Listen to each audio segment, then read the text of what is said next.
Hi friends, welcome to news pocket. మనం రీసెంట్గా operation సింధూర్లో ఘన విజయం సాధించామని చాలా వరకు అందరం సంతోషం వ్యక్తం చేస్తున్నాము. కానీ మన ఇండియన్ ఎయిర్ ఫోర్స్ చాలా దీనావస్థలో ఉన్న విషయం ఎవరు ఆలోచించడం లేదు. ఆపరేషన్ సింధూర్లో మనం విజయం సాధించడం చాలా గొప్ప విషయమే. కానీ ఇందులో ఇండియన్ ఎయిర్ ఫోర్స్ కూడా చాలా కీలకంగా పనిచేసింది. కానీ అసలు ఎయిర్ ఫోర్స్ ఇప్పుడు ఉన్నంత దీనావస్థలో గతంలో ఎప్పుడూ లేనట్లుగా కనిపిస్తుంది. అదేమిటంటే మన ఎయిర్ ఫోర్స్లో అసలు ఆయుధాలే లేని పరిస్థితి నెలకొంది. ఇటువంటి పరిస్థితిలో ఇండియన్ ఎయిర్ ఫోర్స్ కొన్ని కీలక నిర్ణయాలు తీసుకున్నాయి. అదేమిటంటే మన ఎయిర్ ఫోర్స్ దగ్గర ఉన్న చీతా అండ్ చేతక్ హెలికాప్టర్లు, ఇవి లైట్ వెయిట్ హెలికాప్టర్లు. వీటిని హిమాలయ ప్రాంతాల్లో చాలా ఎక్కువగా ఉపయోగిస్తూ ఉంటారు. ఈ హెలికాప్టర్లను 200 హెలికాప్టర్లను రిటైర్మెంట్ ప్రకటించి వాటిని పక్కన పెట్టేయాలని నిర్ణయం తీసుకుంది. అదెందుకంటే వీటిని 1965లో చేతక్ హెలికాప్టర్లను మన ఇండియన్ ఆర్మీలోకి తీసుకుంటే 1976లో చీతా హెలికాప్టర్లను మన ఆర్మీ కొనుగోలు చేసింది. అప్పటి నుంచి ఇప్పటి వరకు వీటిని మనం ఉపయోగిస్తూనే ఉంటున్నాం. మనం జనరల్గా ఇమాజిన్ చేసుకుంటే ఒక 10 ఏళ్ల క్రితం కొనుక్కున్న బైకే ఇప్పుడు పనికి రాకుండా పోతుంది. అలాంటిది ఎప్పుడో 1960, 70స్లో కొన్న హెలికాప్టర్లను ఇప్పటి వరకు ఉపయోగించాలంటే ఆ పరిస్థితి ఎంత దారుణంగా ఉంటుందో అర్థం చేసుకోవచ్చు. ఇవి చాలా పాతబడిపోయి ఉంటాయి. వీటికి రిపేర్ల పైన రిపేర్లు వస్తూనే ఉంటాయి. ఈ రిపేర్లు చేయడానికి కూడా చాలా వరకు డిఫెన్స్‌నే ఖర్చు పెట్టుకోవాల్సి ఉంటుంది. ఈ ఖర్చుతో పోల్చుకుంటే కొత్త హెలికాప్టర్లను కొనుక్కోవడమే చాలా తక్కువ కాస్ట్ అవుతుందేమో అన్నట్లుగా ఉంటుంది వీటి పరిస్థితి. అంతేకాకుండా చాలా పాతబడిపోయిన హెలికాప్టర్లు కాబట్టి ఎప్పుడు కూలిపోతాయో తెలియదు. రీసెంట్‌గా చాలా వరకు ఈ హెలికాప్టర్లు కూలిపోతూ వస్తూ ఉన్నాయి హిమాలయాల్లో. వీటిని ఈ లైట్ వెయిట్ హెలికాప్టర్లు కాబట్టి వీటిని ఎక్కువగా హిమాలయాల్లో ఉపయోగిస్తూ ఉంటారు. ఆ ప్రాంతంలో చాలా ఎత్తు ఉంటుంది కాబట్టి అక్కడ గాలి సాంద్రత అనేది తక్కువగా ఉంటుంది. అంటే ఎయిర్ డెన్సిటీ తక్కువగా ఉండటం వల్ల హెలికాప్టర్లు అంటే ఎక్కువ బరువు ఉన్న హెలికాప్టర్లు అక్కడ చాలా ఎత్తుకు ఎగరలేవు కాబట్టి వీటిని అక్కడ ఉపయోగిస్తూ ఉంటారు. ఇవి చాలా లైట్ వెయిట్ ఉండటం వల్ల లో ఎయిర్ డెన్సిటీలో కూడా ఇవి చాలా ఈజీగా ఎగరగలవు. అదేవిధంగా వీటిని ఎక్కువగా నిఘా పెట్టడానికి, రాడార్లను ఉపయోగించుకోవడానికి, అంతేకాకుండా మన సైనికులకు ఆయుధాలను సరఫరా చేయడం, లేదంటే ఆహారాన్ని సరఫరా చేయడం, ఇటువంటి అవసరాలకు ఈ హెలికాప్టర్లను యూస్ చేస్తూ వచ్చారు. అయితే ఇవి 1965, 76లో తయారు చేసినటివి. అప్పుడు కొనుక్కున్న హెలికాప్టర్లను ఇప్పటికీ ఉపయోగించాల్సిన దుస్థితిలో మన ఇండియన్ ఆర్మీ ఉంది. దాదాపు ఇటువంటి హెలికాప్టర్లు మన ఇండియన్ ఆర్మీ దగ్గర 400 దాకా ఉన్నాయి. వాటిలో ఇప్పుడు 200 హెలికాప్టర్లను పక్కన పెట్టేయాలని మన ఆర్మీ నిర్ణయించుకుంది. సో ఇంకా 200 హెలికాప్టర్లు మన ఆర్మీ అలాగే యూజ్ చేయాల్సిన పరిస్థితి ఇప్పుడు నెలకొంది.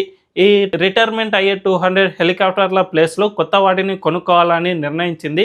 త్వరలోనే అవి మన ఇండియాకు రాబోతున్నాయి. వీటి స్థానంలో రష్యా తయారీ అయిన కమో KA-226T లైట్ వెయిట్ హెలికాప్టర్లను మన ఇండియన్ ఆర్మీ కొనుగోలు చేయనుంది. వీటిలో 60 దాకా రష్యాలో తయారై ఇంపోర్ట్ చేసుకుంటారు. మిగిలిన వాటిని మన ఇండియాలోని HALతో అనుబంధంగా ఇక్కడే తయారు చేస్తారు. సో ఇక్కడ మన మేడ్ ఇన్ ఇండియాకు కూడా ఇది బూస్ట్నిస్తుంది. స్థానికంగా ఉండే రక్షణ సంస్థలు కూడా వీటి వల్ల చాలా వరకు లాభాలను పొందగలుగుతాయి. సో ఇవి తయారు కావాలన్నా కూడా దగ్గర ఒక 2-3 ఇయర్స్ పైన పడుతుంది. కాబట్టి అప్పటి వరకు మన ఇండియన్ ఆర్మీ అంటే ఎయిర్ ఫోర్స్ చాలా వరకు తక్కువ హెలికాప్టర్లని ఉపయోగించుకోవాల్సిన పరిస్థితి ఏర్పడుతుంది. మనందరికీ తెలుసు, జస్ట్ ఈ లైట్ వెయిట్ హెలికాప్టర్ల విషయంలోనే కాదు, MiG-21 యుద్ధ విమానాలు కూడా 1960స్లో తయారయ్యాయి. వాటిని అప్పుడు కొనుక్కున్న యుద్ధ విమానాలను ఇప్పటికీ ఉపయోగించాల్సి వస్తుంది. రీసెంట్గా వీటిని కూడా రిటైర్మెంట్ ప్రకటించాలి అని IAF నిర్ణయించింది. సెప్టెంబర్లో వీటిని రిటైర్మెంట్ చేస్తున్నాము అని స్పష్టం చేసింది. సో మన ఇండియన్ ఎయిర్ ఫోర్స్ ఇలా పాతబడిన యుద్ధ విమానాలను ఇప్పటికీ ఉపయోగించాల్సిన దుస్థితి ఎందుకు ఏర్పడుతుంది? ఒక్కసారి చూస్తే మనం 2004 to 2014 మధ్యలో UPA 1 అండ్ UPA 2 ప్రభుత్వాలు మన ఇండియాలో ఉన్నాయి. ఈ ప్రభుత్వాల హయాంలో అసలు మనం ఒక్క యుద్ధ విమానాలను కూడా కొనలేదు. అంతకుముందు వాజ్పేయి హయాంలో కొన్నవి, ఆ తర్వాత నరేంద్ర మోదీ రఫేల్ ఫైటర్ జెట్లను కొన్నవే తప్ప ఈ మధ్యలో అసలు ఎక్కడ కూడా ఒక్క యుద్ధ విమానాన్ని కూడా కొనలేదు. దీన్ని నాటి రక్షణ మంత్రి ఏకే ఆంటోనీ, అంటే ఈ యూపీఏ గవర్నమెంట్ అనేది కాంగ్రెస్ నేతృత్వంలో ఏర్పడిన గవర్నమెంట్ కాబట్టి 2013లో రక్షణ శాఖ మంత్రి ఏకే ఆంటోనీ ఏమని చెప్పారంటే, మా దగ్గర యుద్ధ విమానాలను కొనడానికి డబ్బులు లేవు, ఈ ఆర్మీ దగ్గర యుద్ధ విమానాలు అనేవి చాలా తక్కువగా ఉన్నాయి. ఇది ఆందోళన చెందాల్సిన విషయమే కానీ డబ్బులు లేనందుకు మేము కొనలేదు అని చాలా తేలిగ్గా తీసి పారేశారు. సో ఇదే యూపీఏ 1 అండ్ యూపీఏ 2 హయాంలో భారతదేశంలో అంతకు ముందెన్నడూ జరగనంత భారీగా అవినీతి జరిగింది. కామన్వెల్త్ క్రీడల నుంచి బొగ్గు వరకు చాలా వరకు అవినీతి జరిగింది. సో వీళ్ళు దేశాన్ని దోచుకోవడానికే తప్ప దేశ భద్రతకు కనీసం ఆలోచించిన పాపాన పోలేదు అని అర్థమవుతుంది. అంతకుముందు రాజీవ్ గాంధీ హయాంలో కొన్న బోఫోర్స్లో కూడా చాలా వరకు కుంభకోణాలు జరిగాయి. సో దీన్ని బట్టి చూసుకుంటే కాంగ్రెస్ ప్రభుత్వానికి కాంగ్రెస్కు కుంభకోణాలపై ఉన్న ధ్యాస దేశ భద్రతపై లేదని స్పష్టంగా అర్థమవుతోంది. అయితే ఆ తర్వాత మోదీ గవర్నమెంట్ 2019లో రాఫెల్ యుద్ధ విమానాలను ఇమ్మీడియట్గా ఇండియాకు తెప్పించడంలో సక్సెస్ అయ్యారు. అదేవిధంగా చాలా వరకు యుద్ధ విమానాలను కొంటూ ఉండటంతో ఇక MiG-21 యుద్ధ విమానాలను పక్కన పెట్టేసినా కూడా మన ఐఏఎఫ్ కాస్త నిలదొక్కునే పరిస్థితి ఏర్పడుతోంది అని తెలుసుకున్నాక ఇప్పుడు సెప్టెంబర్లో వాటిని రిటైర్ చేయనున్నారు. అదేవిధంగా రష్యా నుంచి ఇప్పుడు మనం లైట్ వెయిట్ హెలికాప్టర్లను కొంటూ ఉన్నాము. ఇవి మొత్తం అంటే మన ఇండియాకు ఇప్పుడు 200 లైట్ వెయిట్ హెలికాప్టర్లు కావాలంటే దగ్గర ఒక 2 to 3 ఇయర్స్ పట్టే అవకాశం ఉంది. ఈ 2 to 3 ఇయర్స్ వరకు మనం లైట్ వెయిట్ హెలికాప్టర్లు సగం అంటే 400 ఇప్పటి వరకు ఉంటే వీటిలో సగం మాత్రమే మనం యూస్ చేసుకునేందుకు అవకాశం ఉంటుంది. మిగిలిన సగం రిటైర్ అయిపోతాయి కాబట్టి జస్ట్ 200తోనే 3 ఇయర్స్ సర్వైవ్ అవుతే అప్పుడు కొత్త హెలికాప్టర్లు వచ్చి చేరుతాయి. ఆ తర్వాత మిగిలిన 200ను కూడా రిటైర్మెంట్ చేసే అవకాశం ఉంటుంది. సో మొత్తానికి ఒక 6 ఇయర్స్ గ్యాప్లో మన ఇండియన్ ఎయిర్ ఫోర్స్ చాలా తక్కువ లైట్ వెయిట్ హెలికాప్టర్లతోనే మనుగడ సాగించాల్సిన పరిస్థితి ఏర్పడుతుంది.